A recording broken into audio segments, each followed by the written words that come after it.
Hi, this is the Compass Podcast, finding the spiritual in the everyday. We're doing something a little bit different in this episode.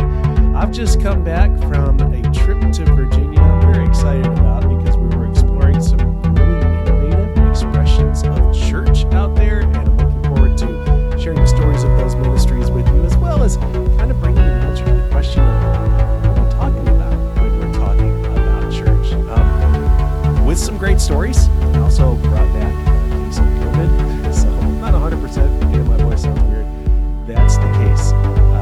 And with that, I've not been able to work up a episode for this edition of Compass. So here's what we're going to do.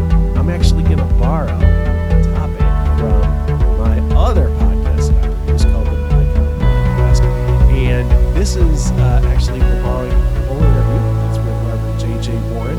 And it gets into that question of what are we talking about when we're talking about church? What makes something church? And in this episode specifically, it's talking about online expressions of church and how we can live into all the practice of church, a fully online community. AJ is somebody that I think a lot of people should get to know. Very exciting person, a young leader in the church, the founder of the Young Prophets Collective. And of course, you can check out more about J.J. Warren at jjwarren.org, or you can find out more about the Young Prophets community at youngprophetscollective.org. So we're going to get into where the church is present in digital spaces. This interview borrowed from the Mycom podcast, which I encourage you to check out sometime and here on the Compass podcast. Thank you so much for having me. It is well with my soul. It is always good to talk to another United Methodist, and especially good to do so from here in Vienna. Yeah, well, I appreciate you making the commitment to bridge the gap of space and time to be with us as we're recording in Nashville, Tennessee. You may actually be the first Gen Z voice that we've had on this podcast. I realize that's a little bit of an indictment. So, and maybe a little more responsibility than you wanted to take on, but we're going to ask you to, with a bit of a wink and a nod, be a voice of a generation. Is there something that you wish that the older generations, say my generation, Gen X, understood about your generation's online presence? Ooh, that's a great question, and emphasizing the wink and the nod on this. A lot of times when I'm visiting churches around the connection, they say, "What is the answer to get young people?" Right. And I always have to caveat that, well, in my experience, and this is not speaking for all young people, is I wish that older generations, and I think this has changed since the pandemic to a certain degree, but I wish certain older generations that didn't grow up with social media as an ingrained part of our lives understood that online spaces like social media and virtual churches are real and authentic communities for many of us. And so sometimes I think there's this not a grudge per se, but this sense that an online space can't be real. And you young people need to get off your phones and get outside, because that's where the real world is. Yeah. Yeah, fair enough. I had kind of a watershed moment with my son, who's now 16 years old. Mm. And this was a number of years ago. He was playing Minecraft and we were asking him to turn it off. We had someplace to go. And so finally, in frustration, I just ran into his room and I shut the Xbox off, and it elicited an emotional meltdown. Not because I took something away from him, but because, as he put it, I didn't get a chance to say goodbye to my friends. And at that point, I realized that, in the same way, like he wants me to leave the church building right after service is done, and I want to hang on and socialize, like this is what he was doing. And in his mind, there was no difference between that narthex time and this time saying goodbye in that digital space. That is a beautiful parallel. Yeah, exactly. Yeah. Well, I have particularly enjoyed some of the ways that you have platformed discussions around the online expressions of church that you've looked at. So I want to borrow a question that you ask of your readers in your book, where two or three are connected. And that question is, what needs to occur in order for a church to be a church? That is, uh, I can't say that's a great question since I asked it. You asked So, it, yeah. But it is a great question. That's why we're trotting it back out. It's a convicting question in many ways.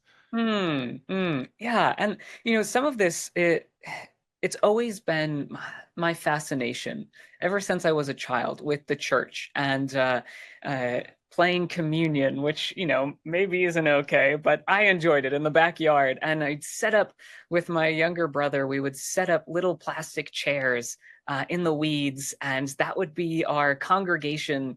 And we would have our mom sit there. She was great, and she sat through our little services, and he would process with a little stick and twine cross, and I would go behind him. And we had our own little church services together because we just Wow. loved creating church, right? What? Of course, that's the most fun game for Yeah, a kid, right? Love sure, playing church. sure. Yeah.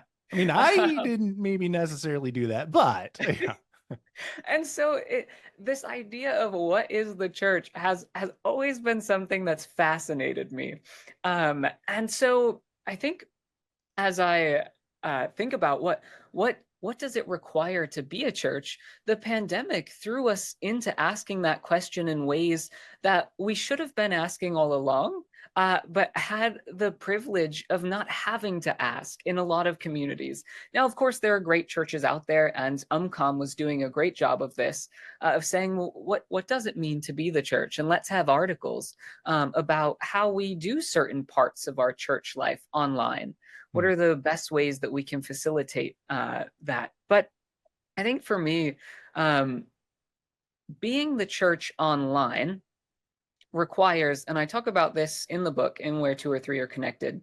They say researchers of digital religion, specifically Meredith Gould and Tim Hutchings, say that for an online community to be a real community for participants, it requires time, energy, and emotional investment on the part of the participants. And I think we see that in real life, not real. I try to get away from that language, in physical life as Yeah. well.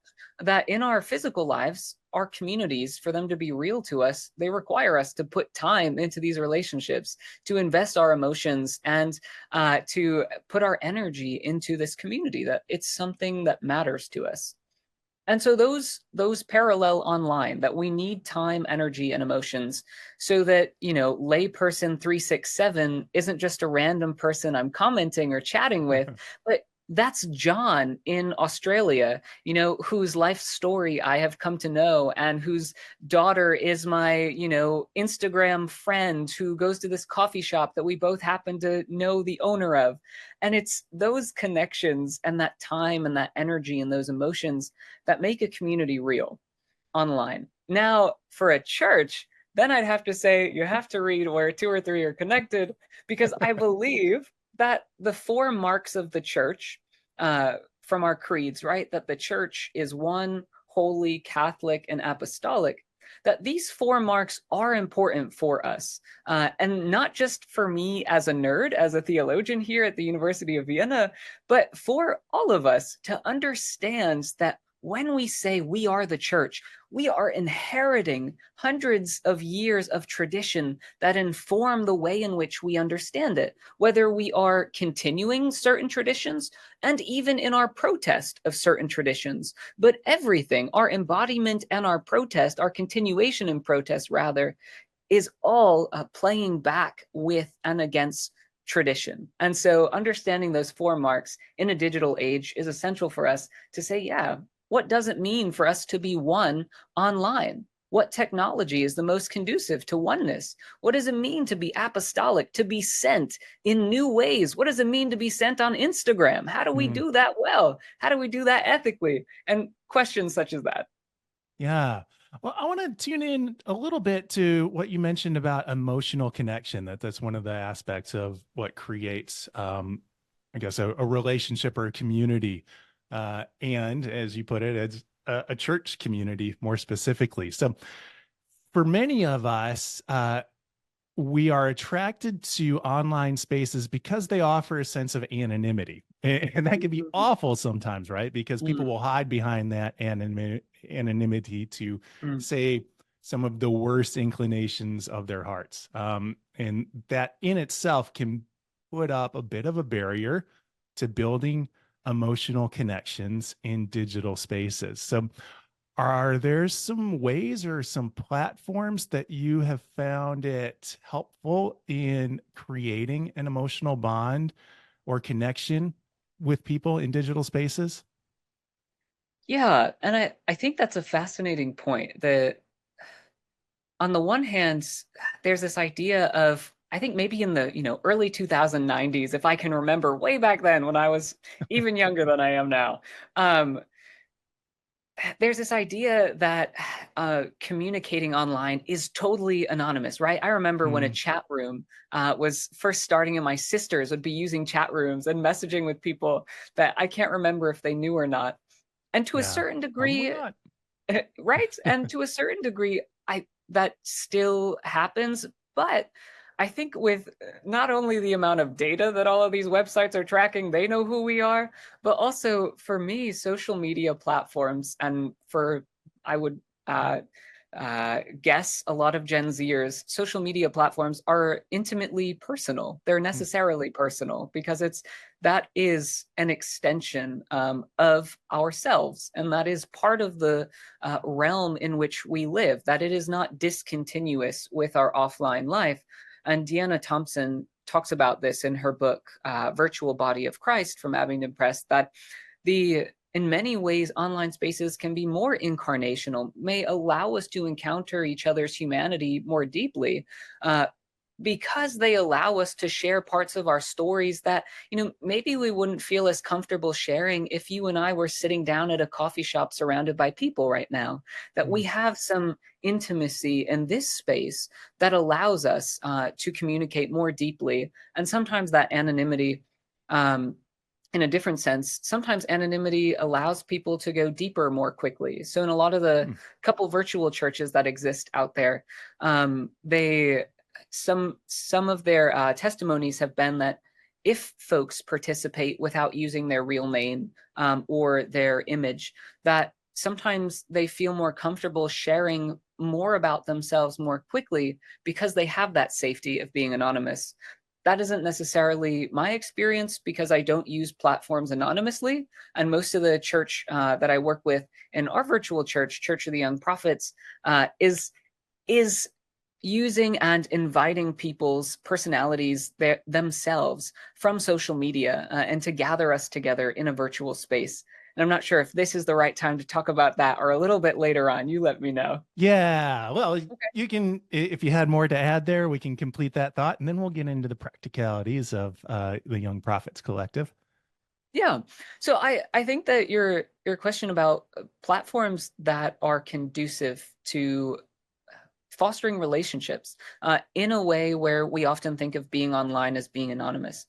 I think that question is really key to the question of is online church really church, or can online communities be real church communities?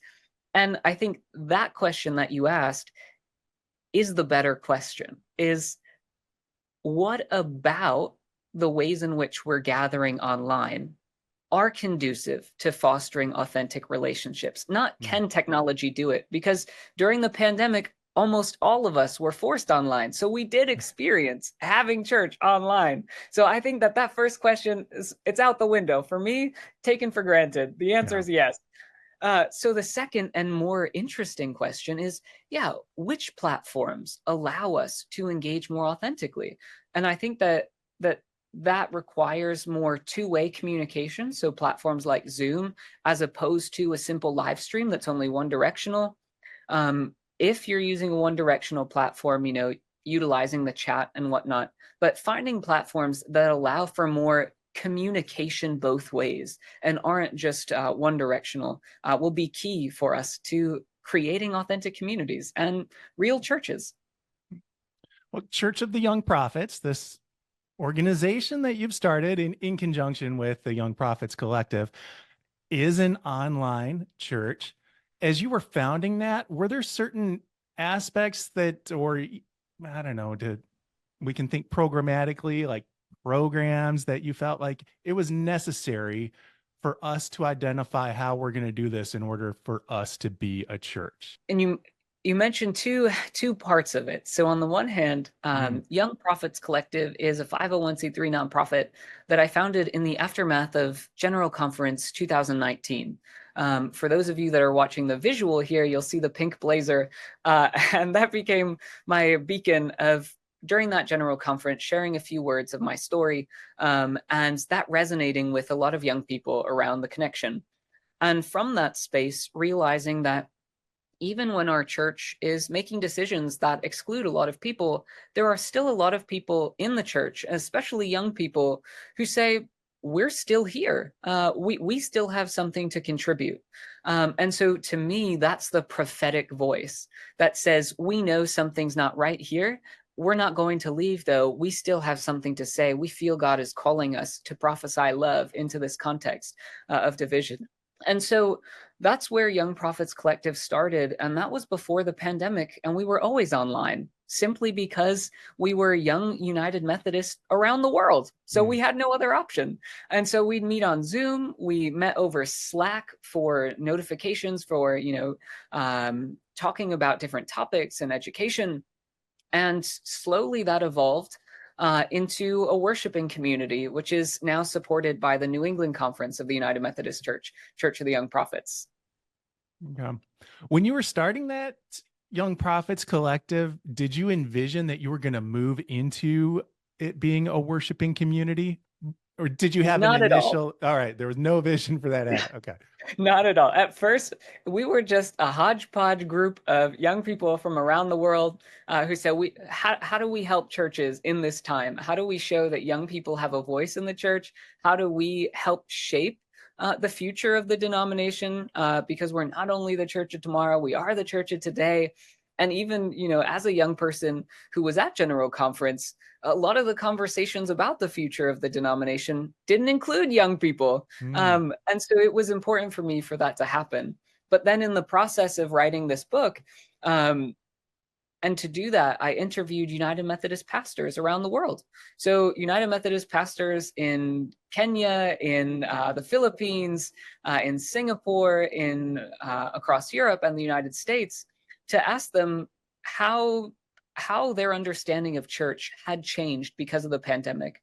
And through those interviews, through the wisdom that they shared and that I got to collect for this book, that gave me the feeling of, okay, something feels right here.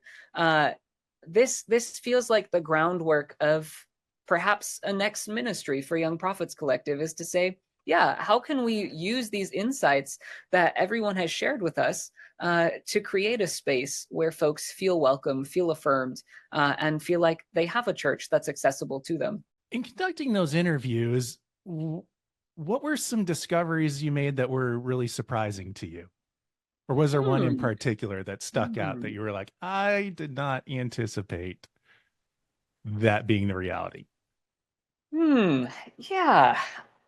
If I think I was most fascinated by the district superintendent I spoke with in the Philippines, um, because she was telling me about how a lot of the cultural practices, like blessing of a house or a car, were moving online. And Hmm. so, if someone was getting a new house during the pandemic or a new car, they made sure to have an online service so that they could bless that car or that house. And that in her experience, she said, and I share this in one of the chapters, that it made the church more contextual and more personal for the members, that they felt like it wasn't just a place and a community that existed at one time in one place, but now the church, it's happening in their homes as they're watching the live stream or in the Zoom meeting. And it's not only being in worship, but it's also blessing the car together with more people in their home. And it involved so many different ways that brought them deeper into the community to provide meals in ways that they weren't doing before, to provide for their neighbors who weren't part of their worshiping community. So I think that was really interesting to me. Okay. We're talking with JJ Warren, author of Where Two or Three Are Connected on the Mycom podcast. JJ, again, going back to this collective that you've helped give life to, the Young Prophets Collective, and specifically the Church of Young Prophets. What inspired you to make the turn or make the addition of a worshiping community to this group that sounded like it was pulled together just as a like a meeting place for people who shared a common interest and common passion? How did that give rise then to this need of wanting to, or this need of becoming a worshiping community, something that we might identify as church? Mm, mm. Yeah, and as I was thinking about this, really it, and I hate to be self-promotional, but it comes back to the title of my first book, Reclaiming Church, with the United Methodist Publishing House, Abingdon Press. And seeing, I had no idea that that really was, as we've already talked about, the idea of church has fascinated me ever since I was a child. And so reclaiming church and what it means to be church has been the path that's brought me to where I am, and the way in which I understand my ministry now as a provisional elder in the United Methodist Church is we are reclaiming, meaning to take the power away. This is the prophetic edge here, to take the power away from folks who use the church to harm. So, Methodists reclaim the term Methodist. Methodist was a slur, right? It was something that was used against us, as well as Bible moths. I'm glad Bible moths isn't the one that we reclaimed, right? That doesn't go so well on a t-shirt or a church Right. logo. Yeah. So to reclaim, to take the power away from those who use the church to harm, and then to find something inherently affirming and liberating in the idea of church itself. That, hey, wait a second, church ought to be a community that, as Jesus said, is defined by our radical love for one another.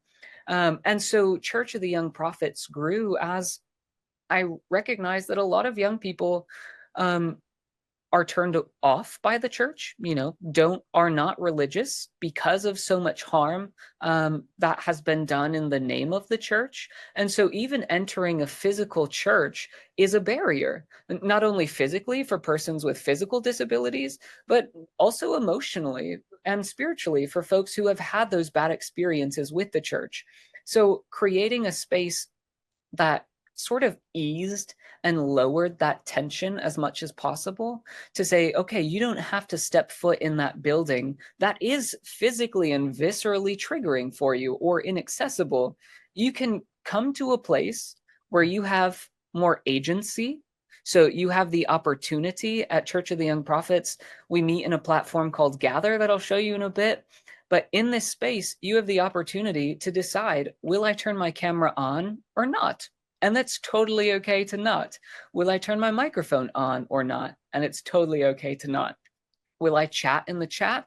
Will I move my avatar close to other people, or will I stay on my own? There's a lot more agency for the individual intentionally to relieve that stress and that pressure and that anxiety that oftentimes comes with, okay, even when I go home to visit my mom in Nashville, am I going to go to this physical church where I'm locked in then for that good hour or more next to folks, and I feel like I can't leave, and I have less agency in this space, which for me as a Gen Zer, and as a queer person and a pastor is just not as safe for me. Whereas here it says, okay, if I'm uncomfortable, if someone says something harmful, or if I simply need a moment alone, I can close the tab, I can turn off my video, I can leave, and it's okay. Well, let's get into that digital space a little bit, because I think one of the barriers that we face in trying to transition our existence of the church community into a digital space is how we facilitate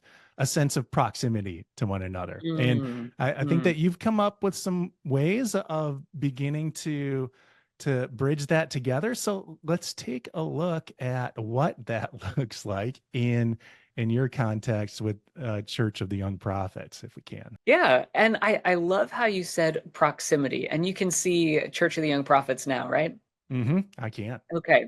For the folks listening, you are now in my virtual office. It is a cartoon kind of style. Our folks say it's somewhere between Pokemon Go and or Pokemon style and Sims, that sort of vibe. And this is my virtual office here in Church of the Young Prophets. And what I love about the way that you frame the question is you said proximity. And to me, that's essential. This feeling that we are somehow, though we are in different places, and this comes back to the church's oneness, that somehow we are in the same place. Somehow we are next to one another. So this is my little office where folks come in throughout the week. And it offers this privacy. So I can still have one-on-one meetings and pastoral care with folks, just like I would in a physical church. I And feel like that's important to note out, that you can mm, actually, like, one of the barriers in some virtual meeting spaces is that they are completely open air, right? And so within this space, you're able to say, okay, we can pull people aside and have a more intimate conversation in that space. That's very cool. yes, exactly. And that's what I love about GatherTown over a platform like Zoom, for instance. And I don't get commissions from GatherTown here. I just love the platform. Yeah. Is that it provides intimacy. So you'll notice when I'm stepping into a little seating area at our lobby. And so anyone who joins into our church here, our church campus, and the link is available on our website, youngprophetscollective.org. You'll find yourself here in our lobby. And when you step into an area like the seating area, the rest of the screen gets dark and it highlights only this area. That acts as a private space so that you only see and hear and can communicate with the folks who are also in your private area, much like in a physical space, how we can go off into a corner and talk and the folks on the other side of the room, don't hear what we're talking about, so that we can have that intimacy that's required for a community where multiple people are in the same place at the same time. I always hated logging into a Zoom webinar and seeing just all those faces, maybe 50 folks. And there's no way to do small talk well with 50 people staring at each Right. other. Yeah. Or even in some cases, I find myself holding back on a question because it's a question that's relevant simply for me and not to the entire Mm, group. So mm, this offers the yeah. opportunity to, I guess, in a sense, not invite, or waste other people's time Mm, getting an answer to a mm. question that may not specifically be relevant to them. Yeah. Yes, exactly. And what I also love is that we've reclaimed a lot of, as I said, I'm a nerd. And so we've reclaimed a lot of historic Christian traditions and There's a prayer repurposed them. labyrinth. Yeah. Yes, for an online space. And which for folks with physical disabilities for whom a labyrinth maybe isn't accessible, now you can do prayer labyrinths here at Church of the Young Prophets. So we have different quotes and links and scriptures linked into each candle, and you can walk the labyrinth and you press X here, and it's an interactive platform. And so things will pop up all throughout the platform. And it is meant to be a church. It is meant to be a spiritual space where you can come and be renewed and meditate and do a prayer labyrinth and anything that you would ever want to do at a church, but wherever you are in the world, which I just absolutely love. Do you hold consistent office hours within this space? So Yeah, somebody popping so on, say at 11 o'clock, would, count on seeing Pastor JJ at that time. yes. So normally I do office hours, and it's interesting with all of our time zones since I'm here in Vienna, Mhm. and a lot of our folks are in the US, but also Kenya and Europe and Australia. That's the most difficult time zone for us right now.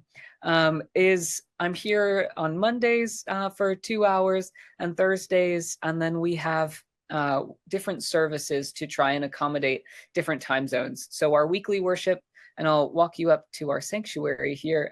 We're in the sanctuary now. sitting by a fireplace that's glowing yellow because if you press X, it will give you the link to watch our last week's service while you're sitting here at a cute digital fireplace, right? Hmm. And there are virtual dogs that will come with you wherever you like. And this is where our worship happens here in the sanctuary. Every Saturday at 12 p.m. Eastern Time, 11 p.m. Central Time, and 9 a.m. Pacific Time. And so we gather here in this virtual sanctuary, and we've repurposed the Methodist small group model. So during our worship, we are about 40 minutes because online research shows that 40 minutes is about the attention span of folks online. And so our worship services are about 40 minutes. And during the service, I only share I say a 5-minute mini sermon. It's usually 7-ish minutes of a mini sermon to introduce Pastor the time, topic. it's 5 minutes, right? Yeah. Exactly, right? Yes. And so I just introduce the topic, and then most of the service is spent around these virtual couches, which is our way of repurposing the Methodist small group model. So you can talk to the folks who are also around your couch.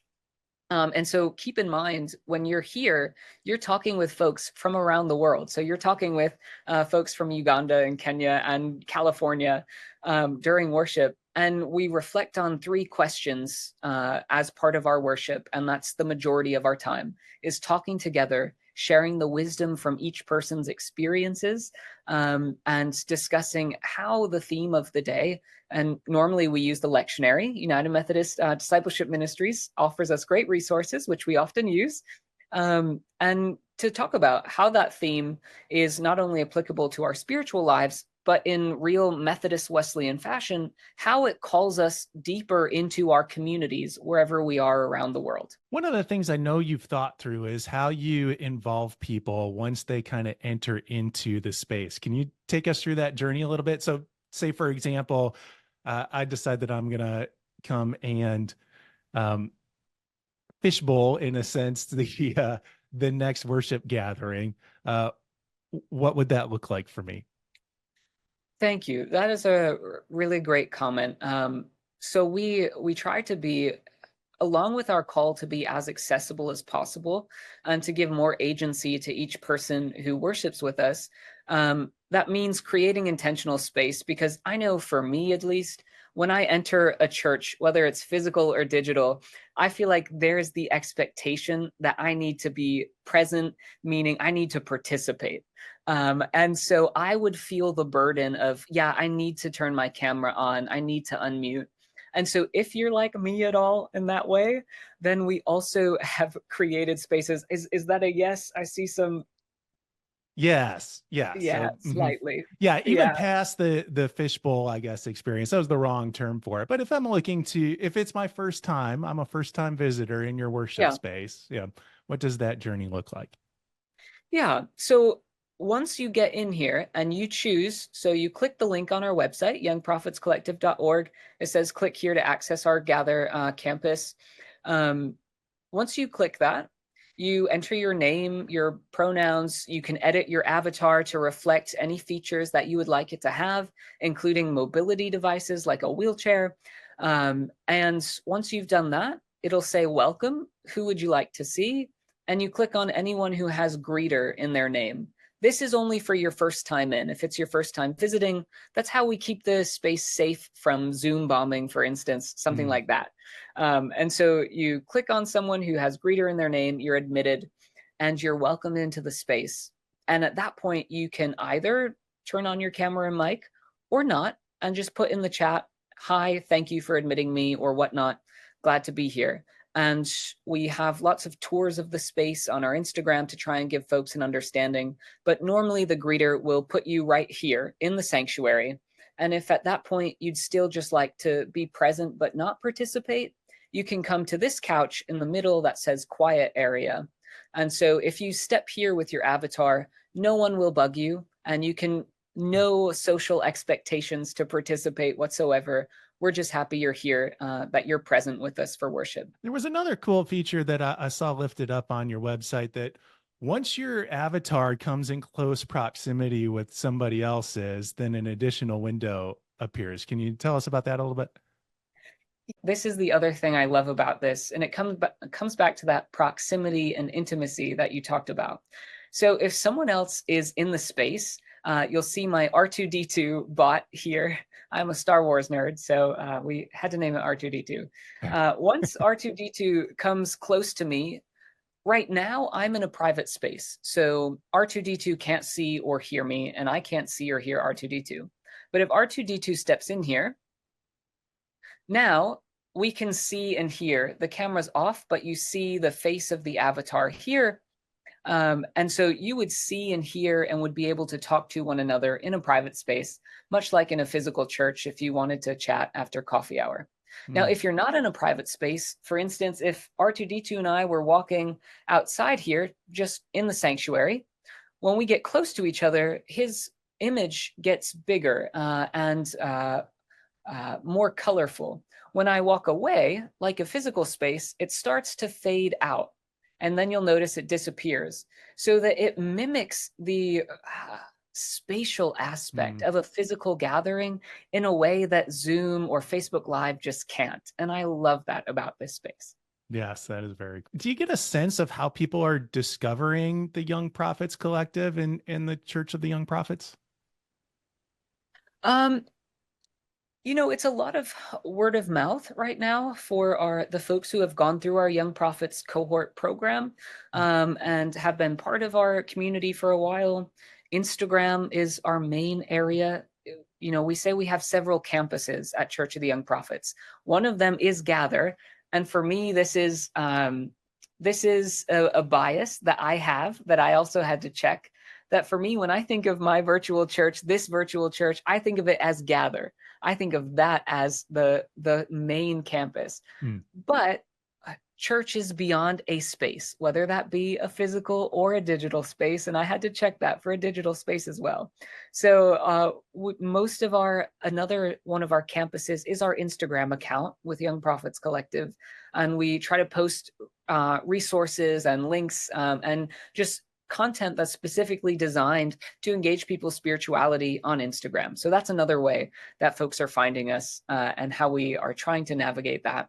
And we've used a couple other chat platforms as well, specifically Discord, which was new to me. Yeah, okay. And Discord can be cool because it's kind of the ever-present space. So it seems that the Gather is kind of been marked by, well, we have certain hours in which that space is occupied by other people, but the Discord is the always present. Is that kind of how you're using that Discord space now to kind of maintain some asynchronous conversations? Yes, and I love how you said ever present. That was my difficulty with Zoom worship, was that you join it and then it disappears, it's gone. There's no sense of space that I can come back to.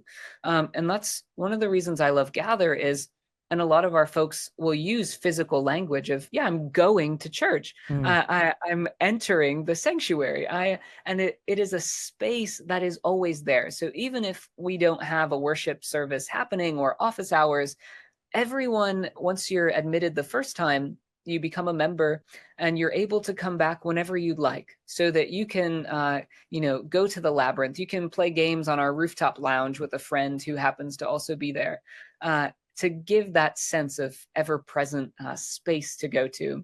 But then for the asynchronous conversation, like you said, Discord has really become our second primary campus. And I did not know Discord. So if you have not heard of it, folks, that is A-okay. I am new to it. People in the community said, yeah, we have to have Discord because we have a lot of gamers. And so I had to learn very quickly how to use it.